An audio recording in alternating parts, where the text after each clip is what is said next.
तो स्वागत है आप सभी का इस वीडियो के पार्ट 2 में गाइस। तो गाइस आपने इस वीडियो के पार्ट 1 में देखा था कि किस तरीके से जो मयंक आता है और रेनू उसको जाके सभी बात बताती है, बट मयंक को उस टाइम उतना विश्वास नहीं होता है और वो खुद से जाके सोचता है कि मैं उसे चेक करूँ। ठीक है, आपने यहाँ तक देखा था, तो चलिए इस वीडियो को करते हैं। Let's start guys. तो गाइस क्या हुआ था कि जो रेनू थी वो दौड़ते दौड़ते मयंक के पास गई थी और मयंक को हक कर ली थी जोर से। और फिर मयंक को सारी बातें बताती है और बोलती है कि यहाँ पे कुछ है।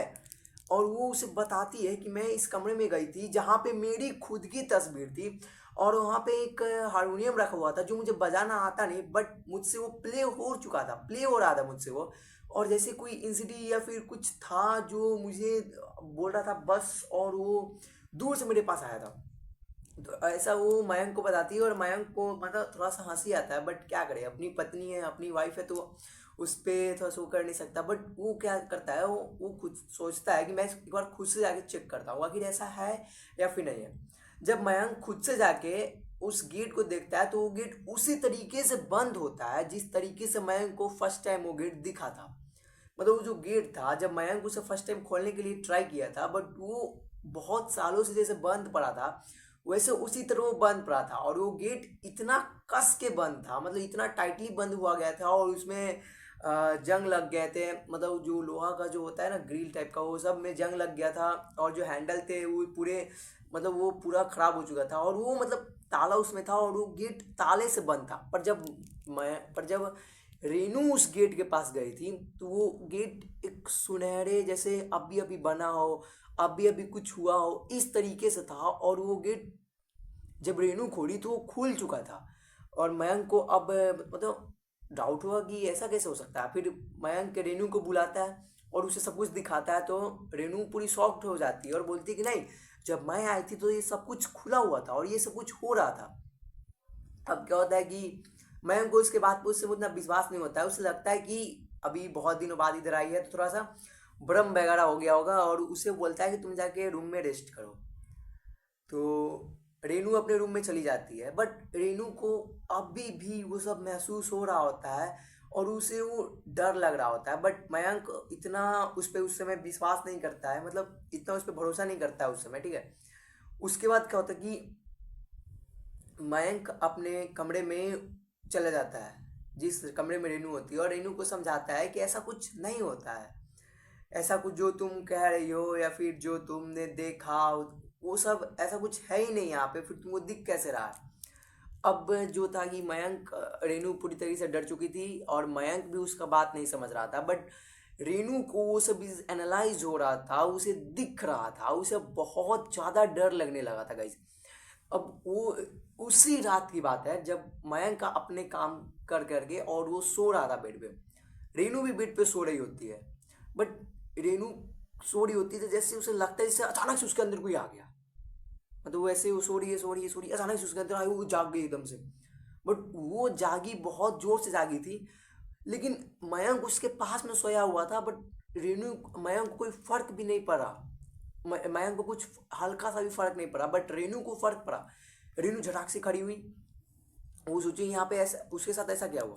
फिर जैसे रेनू को वो आत्मा या फिर जो पिशाच था वो रेनू को अपने पीछे पीछे बुला रहा था। ऐसा लग रहा था रेनू को जैसे कि उसे वो सीढ़ी के ऊपर ले गया था।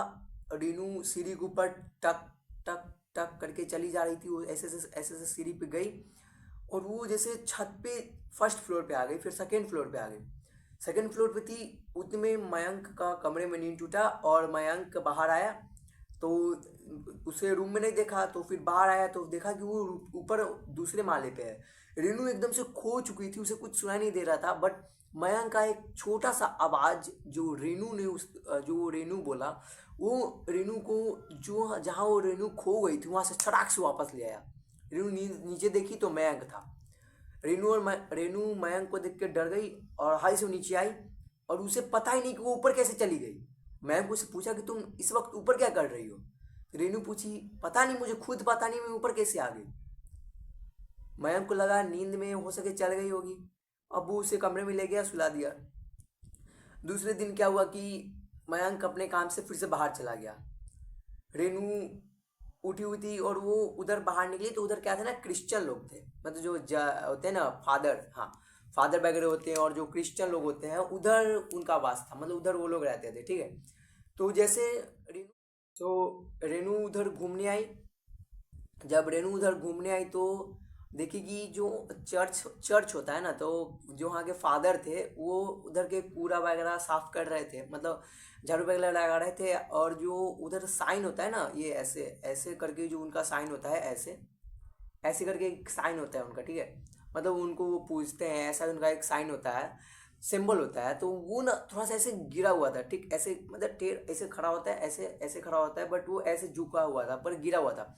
रेनू का नज़र जाता है तो रेनू फादर को बोलती है, फादर वो ऐसा, मतलब वो गिरा हुआ है। तो फादर बोले हाँ हाँ, वो मेरी नज़र गई है उस पर, मैंने किसी को बुलाया ठीक करने के लिए।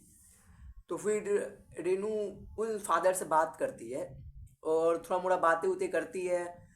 फिर वो रेनू फादर पूछते हैं रेनू से कि मैंने तुम्हें पहले इधर कभी नहीं देखा। तो रेनू बताती है कि हाँ मेरे पति ये हैं, वो है, वो करते हैं ऐसा ऐसा काम, मतलब बनाने बनाने के लिए। तो ऐसा सब कुछ रेनू फादर को बताती है। फिर फादर क्या करते हैं कि रेनू से और बातें करते हैं। फिर दूसरे रेनू फादर को एक और बात बताती है जो उसके साथ इंसिडेंट हो रहा होता है, क्योंकि रेनू को लगता है ये तो फादर है तो कुछ कर सकते हैं, इनको साथ ट्रस्ट हो जाए। तो रेनू बताती है फादर को सारी बातें। तो फादर को जब सारी बातें बताती है तो फादर उसके बात पे उनको विश्वास हो जाता है, क्योंकि वो तो इन सब इंसिडेंट को करते रहते हैं, उनको पता होता है, ठीक है। तो फादर को विश्वास होता है और फादर बोलते हैं ठीक है, मैं आज ही तुम्हारे उस हवेली पे शाम में आता हूँ, ठीक। ऐसा फादर रेनू को बोलते हैं।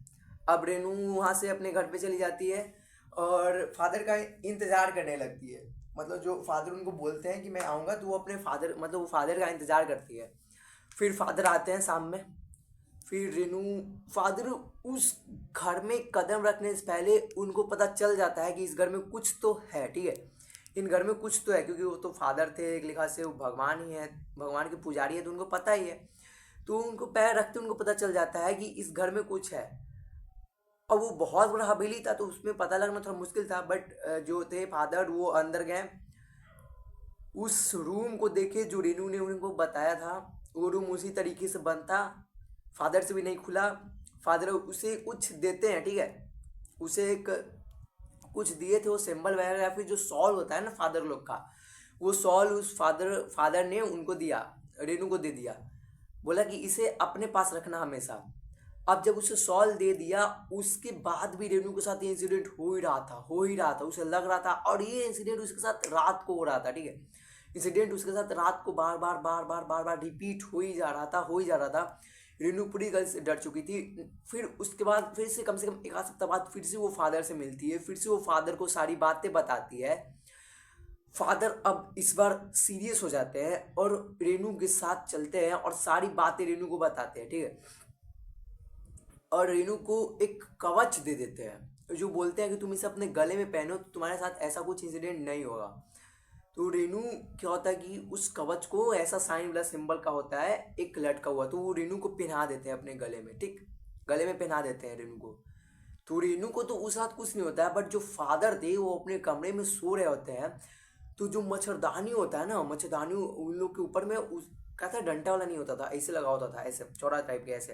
तो जो मच्छरदानी था ना वो उनके ऊपर पूरा गिर चुका था, और जो फादर थे वो सांस नहीं ले पा रहे थे। और वहाँ का जो सीसीटीवी कैमरा था ना जिस फादर के रूम में, उस कैमरे में ये रिकॉर्ड हुआ था उस आत्मा या फिर पिशाच, वो फर्स्ट टाइम वो पिशाच दिखा था जो ये सारी इंसिडेंट कर रहा होता है। वो फर्स्ट टाइम वो पिशाच दिखा था। मेरे पास वो क्लिप नहीं है वरना मैं आपको दिखाता, लेकिन मैं वो क्लिप जरूर लाऊंगा आपको दिखाने के लिए, ठीक है। तो फादर अब पूरे सांस नहीं ले पाते हैं, डर जाते हैं क्या हुआ क्या नहीं हुआ, सड़ाक से खड़े होते हैं, हरीश भट्ट आते हैं। फिर भी वो तो फादर थे, उनको पता चल ही जाता है कि वो जो आत्मा था वो उन पे अटैक कर रहा है। अब धीरे धीरे मयंक के साथ भी ये होना स्टार्ट होता है, ठीक। फादर मयंक को सारी बातें बताते